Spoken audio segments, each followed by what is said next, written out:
тях, и според мен най-важното от тях, е това да открием уникалната си мисъл. Знаем, че сме на мястото си, на точното си място. Това е един от аспектите, в които университетите могат да бъдат много полезни на младите хора. Като има определени упражнения, определени методи, за това да дадения човек да открие наистина уникалната си мисия. И ако един университет успее да помогне на младежите действително да влязат в пътя си, действително да бъдат на своя път, не да правят компромис с сега го уча това, защото майка ми иска да го уча, сега това го правя, защото така ми казаха, че е най-модерно, обаче в същото време получавам лоша обратна връзка през цялото време за него. Не е необходимо това да е така. Възможно е още в много ранна възраст, аз открих месец едва на 26 години, възможно още в много ранна възраст, още сега, когато сте студенти, да се отворите с това, си дадете сметка, да бъдете чести пред себе си и разберете, че единственият истински начин да бъдете успешни в живота и да бъдете щастливи, да бъдете доволни от всеки един ваш ден, е да сте на вашия път, е да сте на вашата уникална мисия, на вашия уникален творчески и житейски път. И можете да направите това, защото познанието е решение на всички проблеми. Защото първо всички проблеми идват от едно нещо и сега ще го кажа за вас, ще го споделя кое е това нещо в моята визия, в това, което и кабалистите ни казват, пък аз не случайно го вярвам, защото аз съм тия експериментатори, в смисъл, като науча нещо, след това го преживявам. Мисъл, виждам го как се проявява в живота ми. Не го оставям просто така, те казаха, значи е така. Не. Първо го виждам, първо го разбирам, първо го осъзнавам и след това започвам да го наблюдавам в живота. В моя живот и в живота на хората, с които работя, на хората, с които се срещам. И Кабала, познанието, това древно познание, 6000 годишно, от древен Вавилон, оттам е люлката на нашата цивилизация, оттам тръгва света, оттам тръгваме изобщо, поне до там стигаме, чисто исторически гледайки назад, не мога да погледнем много след този момент. Но кабалисти ни казват, има един единствен проблем в нашия живот. И това е нашето човешко, вроденото и човешко качество, което се нарича егоизъм. Желание за собствено удовлетворение. И от развитието на това желание в годините, в еволюцията нашата, стигаме до един такъв момент, в който то вече няма на къде да се развие повече. Не може да се развие повече и е необходимо друго качество да бъде събудено в човешкото същество. И това ще го нарека духовното качество. Ако егоистичното качество е как мога да удовлетворя себе си, как мога да получа нещо повече за себе си, дадете ли си сметка, че и при вас така? Колко от вас си дадат сметка, че егоизма работи в главите? Останалите мисли, че са алтруисти. Така ли? Нека ви кажа нещо. Вижте, дори когато имате такава мисъл, че ето сега аз искам да отдам, ето сега ще направя нещо благотворително, и пак получавам. Пак получавам удоволствие от това, че сте направили нещо добро в нашия род. Пак получавам удоволствие през цялото време, егоистичното качество, желанието ни да се удовлетворим, ни ръководи. Той ръководи от всяко наше действие, от всяко наше решение. Постоянно мозък през цялото време прави калкулация с една единствена цел. Каква полза има от това нещо за мен? Обаче този модел обаче води до тия девиации, които наблюдаваме. Води до тия кризи, защото в един момент останалата част от природата, тя също тя структурира на абсолютно същия принцип. Тревичката, поне една тревичка, примерно. Тя получава през цялото време. Получава слънчева светлина от слънцето, получава вещества от земята, получава от всякъде през цялото време, без да се налага да прави нищо, просто ще стои. Животното, то също получава през цялото време. Човека също. Но това е разликата. Разликата е много минимална, но много съществена. Лъвът отива, убива антилопата, нахранва се и е готов и доволен. И остава момента да продължи. Човека отива, убива антилопата и след това казва, ще убива още 10 антилопи за всеки случай да се запазя после. Значи ето той излишък, ето тая алчност, ще го нарека, защото това е друга дума. Алчност наша. Аз се припознавам в себе си, че няма да говоря за нея, аз имам в себе си също. Точно за това знам, че всеки един от нас има. Точно тази алчност, тази жажда за напълване, за удовлетворяване на себе си, води до тези девиации, които наблюдаваме в момента. Изхвърляме храна, колко умира глада. И това от липса на духовна връзка помежду ни, липса на чувствителност за другите крайници на това същество. Ние сме едно общо същество. Нали осъзнавате? Осъзнавате ли всичко колко сме близки? Осъзнавате ли, че въздуха, който в момента дишите, преди малко е бил в моите духове? Разбирате, ние сме интимни почти с вас вече. И с всеки един помежду ни, разбирате? Но сме загубили егоизма, тази представа за отделност, това късане, тази пропаст, която е отворена между духовното и материалното в нашето разбиране, води до всички тия проблеми. До всички тия неприятни ефекти, които виждаме и все още наблюдаваме, пускайки с телевизора. Всичко, което виждам аз, като човек посетен, като знаете на Кабала, всичко, което виждам, като си пусна телевизора, са различни нива на развихране на това вредоносно качество. Значи, той един път е вредоносно и втори път той е нашата собствена природа. В смисъл, че не е нито добро, нито лошо.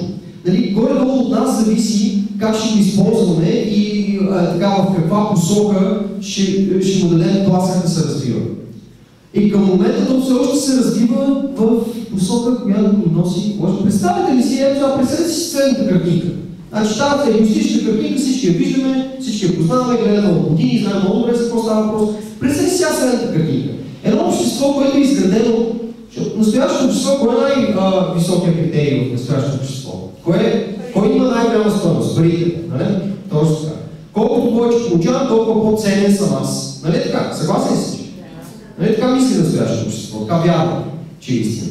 А какво, ако влезем в общество и създадем общество крачка по крачка, книжка след книжка, лекция след лекция, семинар след семинар, телевизионна поява след телевизионна поява, какво ако създадем общество, в което най-високи критерии за стойност в обществото да бъде не какво получавам и колко получавам, а какво давам.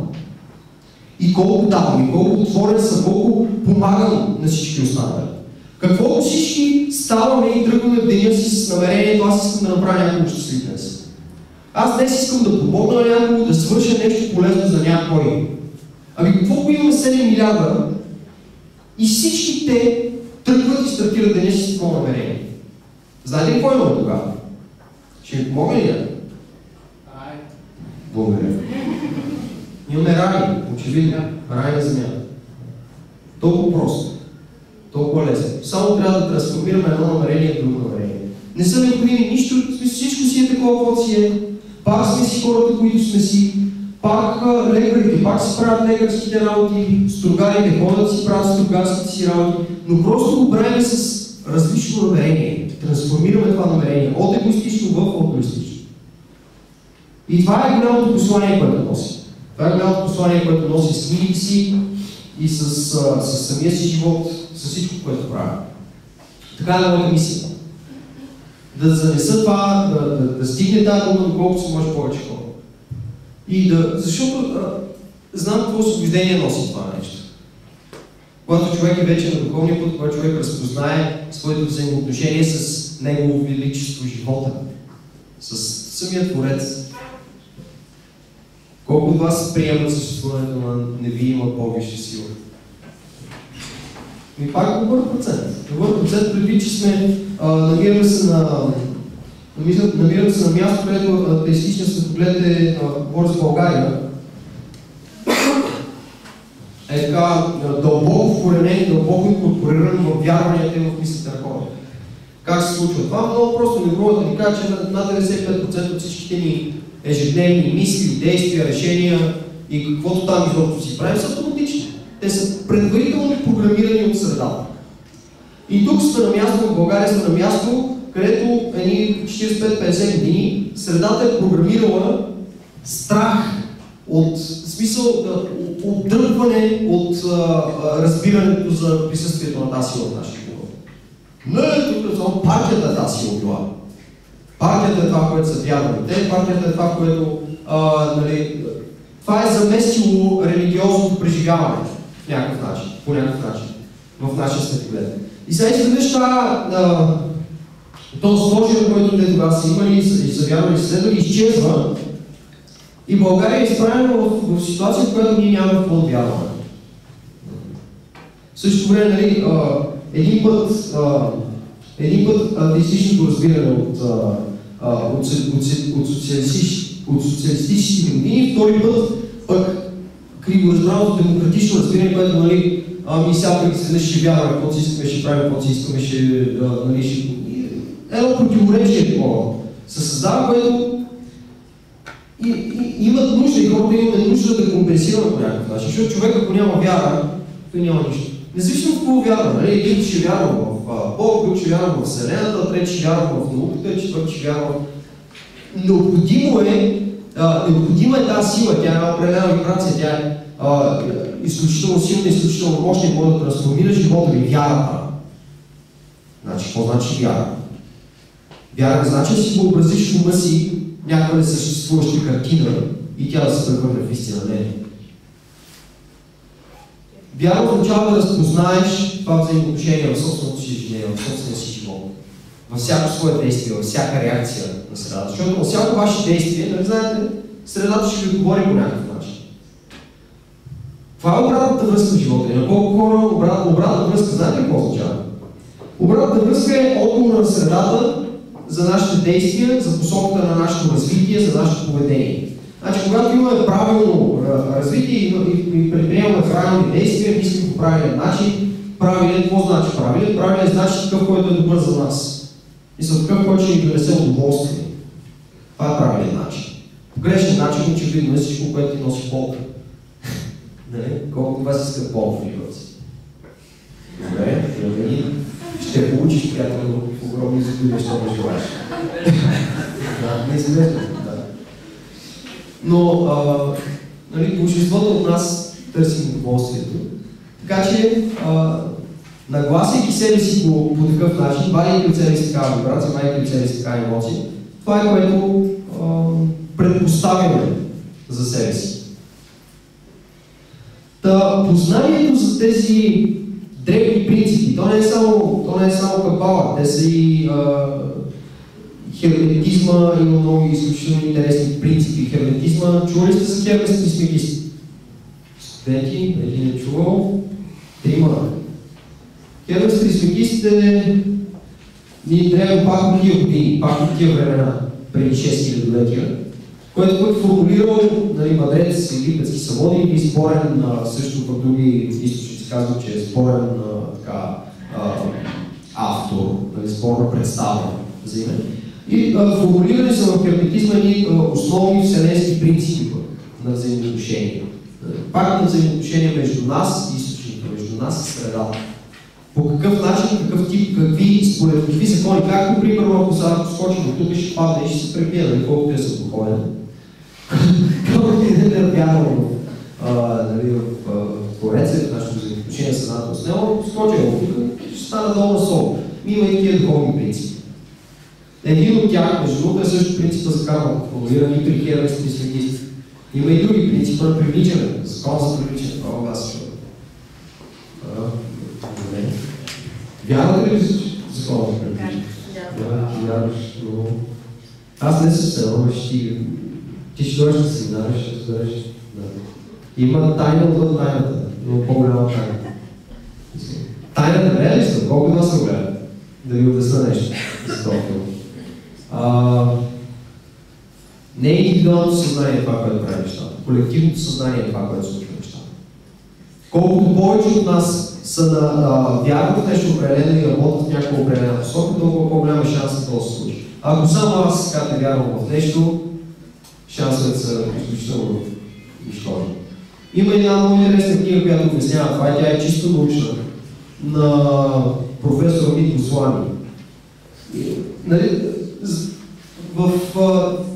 Презумпцията е такава, че ако си въобрази нещо в ума си, че съзнанието, всъщност това, което сме, моделира реалността. Колко от вас са съгласни, че мислите правят реалността? За всички от вас, които не сте съгласни, ще ви питам, какво друго я прави? Тази сграда, преди да стане сграда, какво е била? Била една мисъл, била една идея. Всичко първо е в света на идеите, преди да влезе в света на формите. В началото бе Словото и Словото не е само не само дума, словото е мисъл, словото е съзнание. Първо се раждат тук нещата, след това се появяват тук. Така че за това внимавам много какво има тук. Ако тук има много вредни програми, ако тук има много негативни програми, това води до много вредни, до много негативни поведения, до поведенчески модели, които не ги подкрепят, не подкрепят това, което всъщност се става.